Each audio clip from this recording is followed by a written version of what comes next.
And then to add insult to injury with this for all the Star Wars fans, they're not offering it to international collectors, which is a big slap in the face. It's like, Star Wars is a worldwide phenomenon. There are people all over the world that love Star Wars on all continents, and they all want to get in on this thing, and you're only going to give it to North American, United States buyers.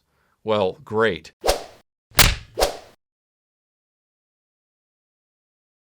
I don't even really know how to start this video because, you're going to get a visual of this, and before some random Star Wars collecting website wants to run out and do a smear article saying, oh, Michael has the Sail Barge, that's not what this is.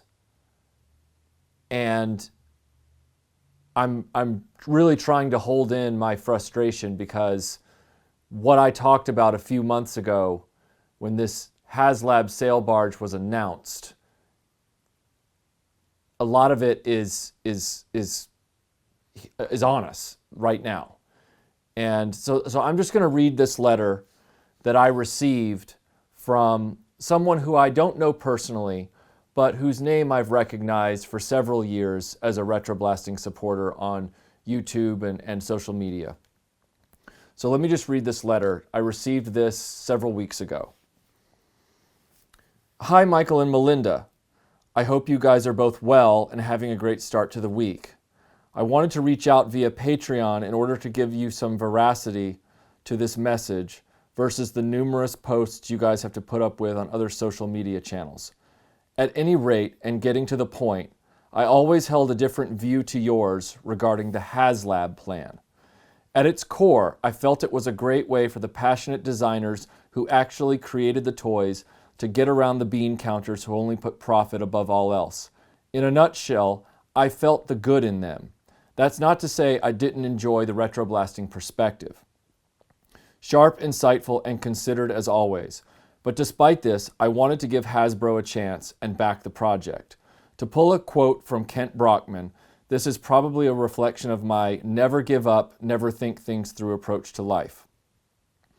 Considering that I live in Australia and Hasbro only delivered the Sail Barge in the US, I had to rely on a mail forwarder to take on the shipping outside of the US.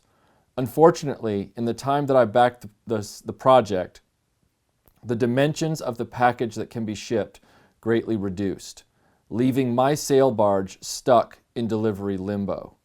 The cost of resending the barge to another forwarder and having them send that to me is now exceeding the cost of the barge itself and has reached the point of ridiculousness.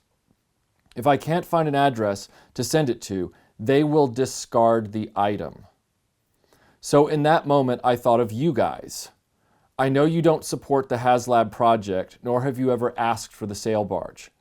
However, I always told myself, if I found myself with something to donate to the archive or contribute to the channel, I would reach out. So guys, I wanted to ask if you would be happy to accept the Sail Barge as a donation to RetroBlasting, no strings attached. You don't have to display it, review it, or even mention it on the channel. You can even sell it if the funds could go towards something more worthwhile. I essentially just want some good to come from this. With warm regards from the other side of the world, Brent.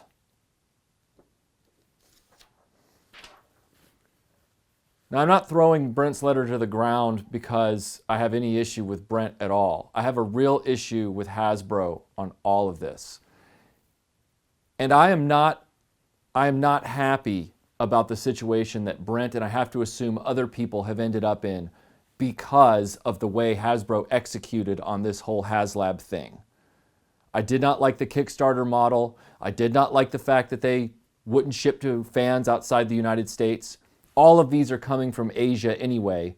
So why they couldn't be, partitioned out and diverted to Australia, Europe, Japan, various places, it just doesn't make sense. I wrote Brent back immediately and I said, Brent, look, here's the deal. I don't want the Sail Barge. I meant what I said in the video, but I also don't want you getting screwed over by this.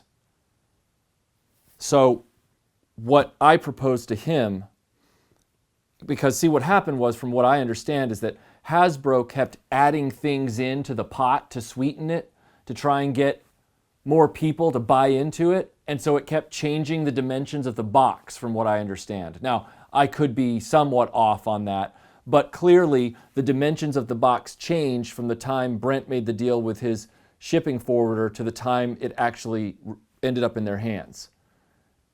And then he was looking at, well, you either find an address in the US for us to ship it to, even though you don't live on that continent, or we throw it away.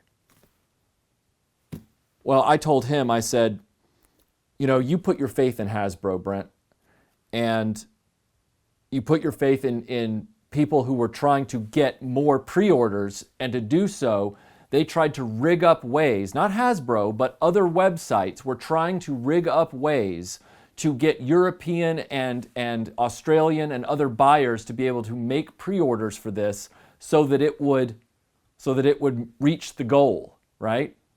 And now we have people like Brent who are in this unfortunate situation, which never should have happened. And so I told Brent, I said, look, I do not accept this as a donation.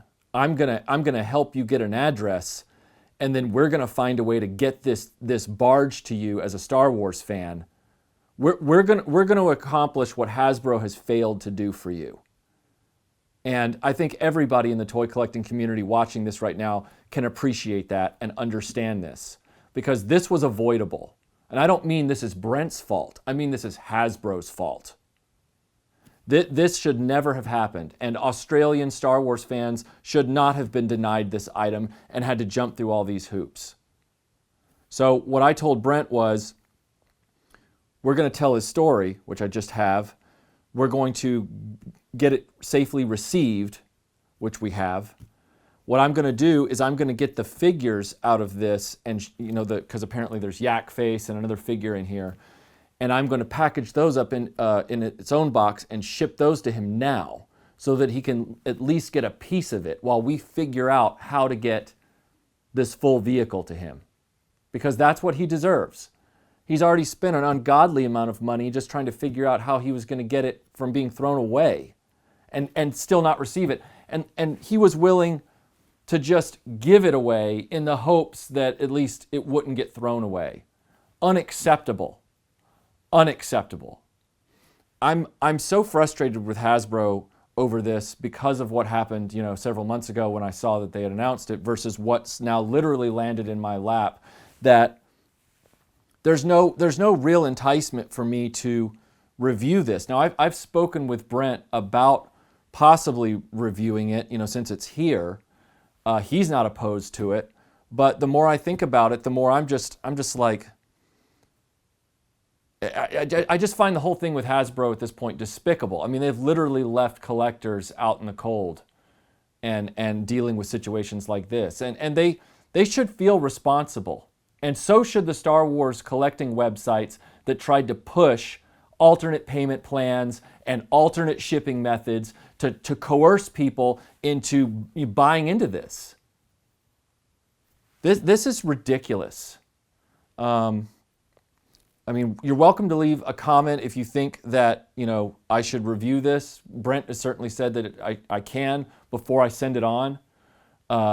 So please feel free to weigh in on that. I would review it as always, objectively as an object. But I'm actually just more concerned about getting this to Brent and getting it to him safely, because he put his faith in a toy company that over the last 25 years has eaten up all the competition.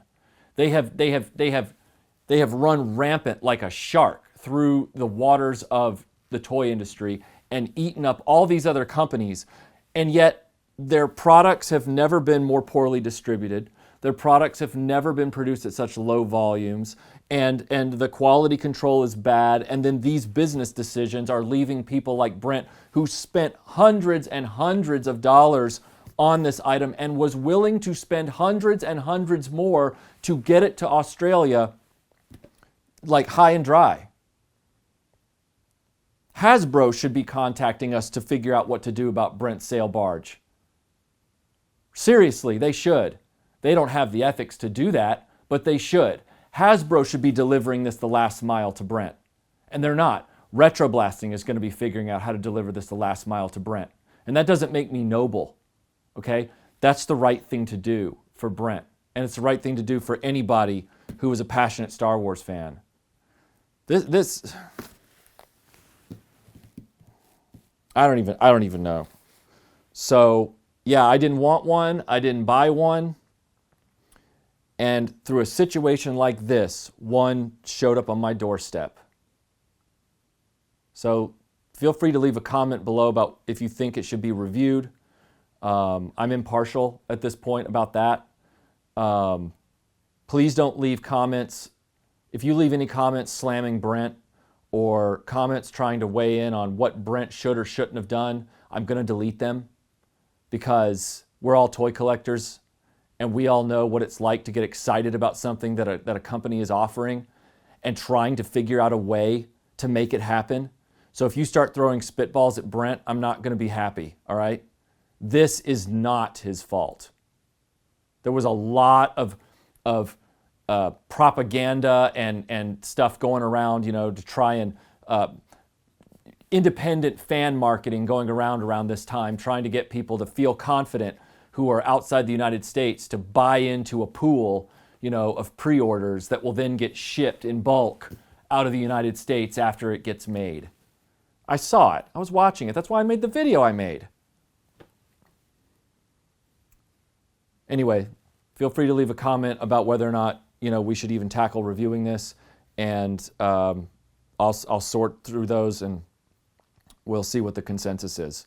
In the meantime, if you actually have constructive information on how to effectively get this to Australia, please let me know, because my only concern right now is Brent.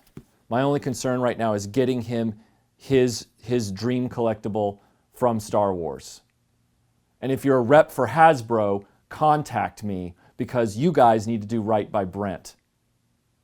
We'll see you guys on the next video.